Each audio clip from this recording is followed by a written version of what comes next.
We're here at the Chinese embassy with the ambassador to discuss various issues between Jordan and China and its cooperation. Thank you for having us. Ahlan wa sahlan. Welcome to the Chinese embassy, and it's a great pleasure talking to you. Thank you. Firstly, I'd like you to tell me, how has the Belt and Road Initiative increased cooperation between China and Jordan, and how does Jordan's strategic location aid the BRI? The BRI, or the Belt and Road Initiative, was proposed by President Xi Jinping in 2013. It was aimed to boost connectivity and also to develop economies of countries in the world. So 10 years has passed, and we look at the marks. It has turned from a concept into reality and benefited economic development, trade flows, and also cultural exchanges among countries and regions under this initiative. So if we look at this initiative, I often say that China and Jordan are natural partners. Why? I have 5 reasons for this. First, our long history of trade. As early as more than 2,000 years ago, petrol was a very busy hub on the ancient Silk Road. And secondly, we have great economic complementarity between China and Jordan. China is the biggest manufacturing powerhouse in the world and a super large market. Jordan is very rich in human capital, and it's strategically located, and also it needs to develop its modern manufacturing capabilities as well as infrastructure. So this calls for greater cooperation between our two countries. And thirdly, our common pursuit for modernization. Just not long ago, the third plenary session of the Central Committee of the Communist Party of China came out with a very important decision on furthering reforms in China. The aim of this reform is to promote Chinese modernization. So as we know, in Jordan, under the leadership of His Majesty Abdullah II, Jordan has embarked on a road of political, economic, and administrative reforms. The aim is the same, modernization. So we're companions on our road of reform and development. And fourthly, Jordan's strategic position. Jordan is on the pathway of 3 continents, and it has entered into agreements of preferential trade arrangements with many economies in the world, including the major economies. So when you have Chinese products here in Jordan, they also move into markets in the same region and also go beyond. And last, but very importantly, we have a very solid political foundation for our cooperation. Our leaders provide the strategic guidance for our cooperation. His Majesty was one of the first foreign leaders who openly supported the Belt and Road Initiative. And last year, our two governments signed an MOU on cooperation for BRI. I think this will give further impetus to our cooperation. So overall, it is for these reasons we believe that we have a broad prospect for our cooperation. And as a matter of fact, in the past 10 years, the initiative has inspired our cooperation in many different fields.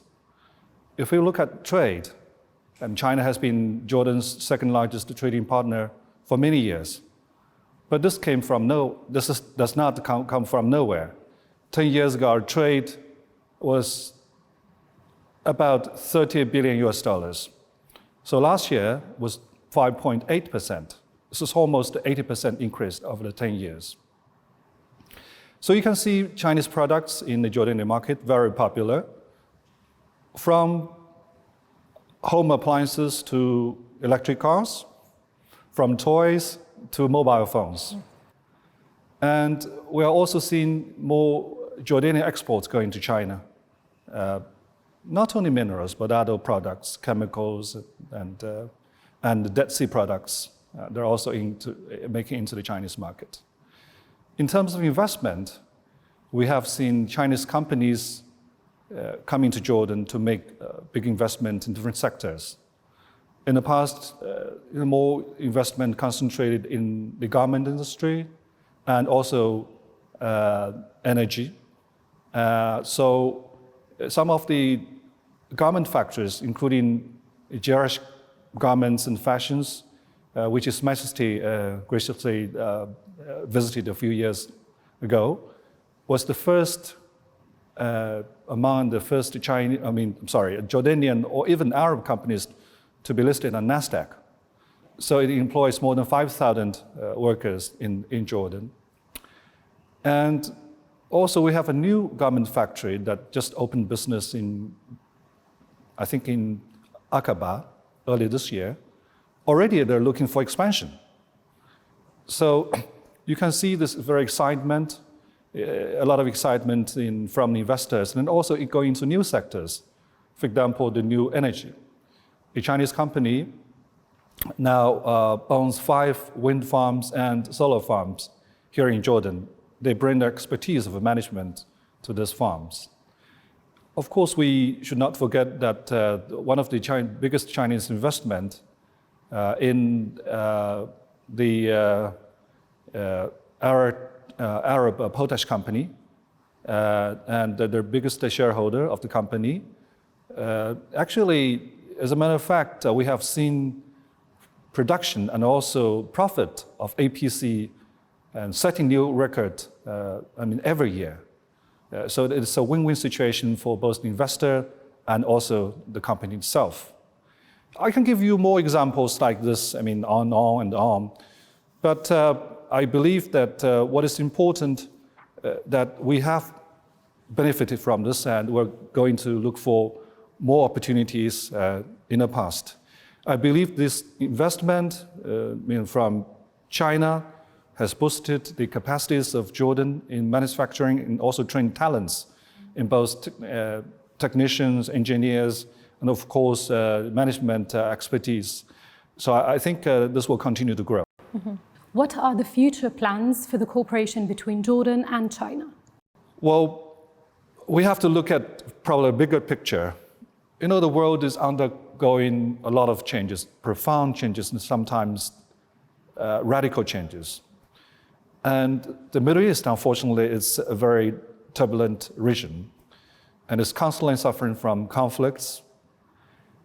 So the more difficult time we're in, the more we should do to have more cooperation inspired by the Belt and Road Initiative so that we can promote our development, we can secure stability and also economic opportunities for our people through connectivity and grow our strategic partnership also in depth and also in scope. The guiding principles for the BIR are planning together, building together, and benefiting together. These are the principles that China is always keeping in mind. And we are ready to work with the Jordanian government, businesses, to tap more our potentials for cooperation. We have many areas that I think promise great potentials, like manufacturing. Jordan has the highest ratio of per capita engineers in the world. So we believe that Jordan has more room to develop its manufacturing business. New energy, as I mentioned, and also artificial intelligence. Everywhere I go, people talk about artificial intelligence. Of course, anxieties and also hope at the same time. So I went to this conference on universities and AI technology. We had wonderful discussions on how we can move forward between Chinese and Jordanian universities and Arab universities to use it in a good way. And of course, we have the tourism, which is the pillar of Jordan's economy. I had a very good conversation with the Minister of Tourism, Makram, not long ago. And we identified many areas for cooperation, not only bringing tourists from China to Jordan, but also technical cooperation in archaeological research, in the repairs of the cultural relics. And the minister also had an interview with the news agency from China. So we're looking forward to working with the ministry in this very promising sector. And then agriculture. I was quite surprised, and there was a pleasant surprise last year that we had a beekeeping training course that was conducted online because of some of the travel inconveniences. So I thought to myself, what can we do with this online course of beekeeping? But then I got a few letters from the farmers, the beekeepers, who said they benefited greatly from this.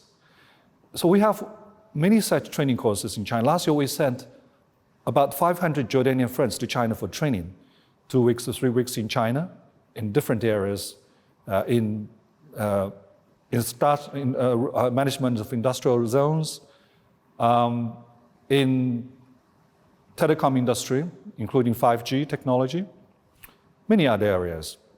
So we're going to continue to offer more opportunities in vocational training, which I think is also a vision set by His Majesty to give more job opportunities and better match, the job market and the training institutions in Jordan.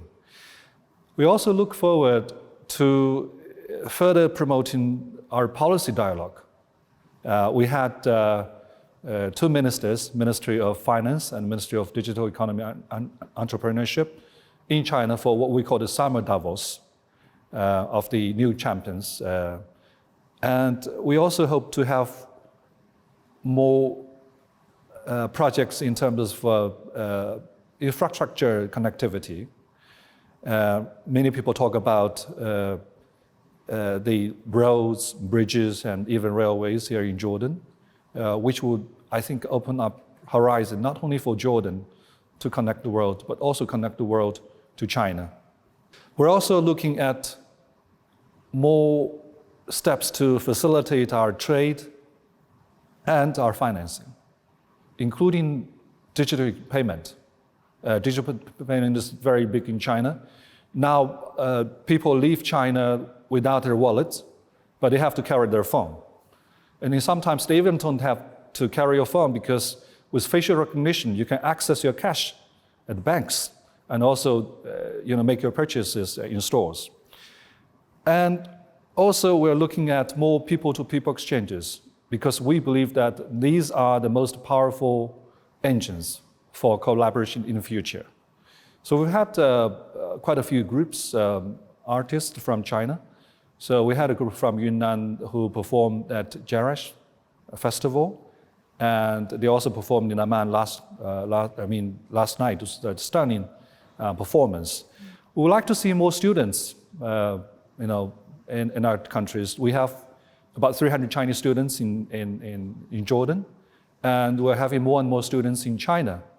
So the young generation, I think, are the ones who will build our future. So we hope that through the efforts of both sides, we can move forward in our vision to building a community of shared future for China and Jordan, not only Jordan, but also for Arab countries. Of course, this will contribute to our vision, to our efforts for our modernization. So I'm very confident about our future prospects, and I also welcome suggestions from our friends including from the media so that we can do a better job. Thank you for speaking with us today. Thank you, it's a pleasure. Thank you.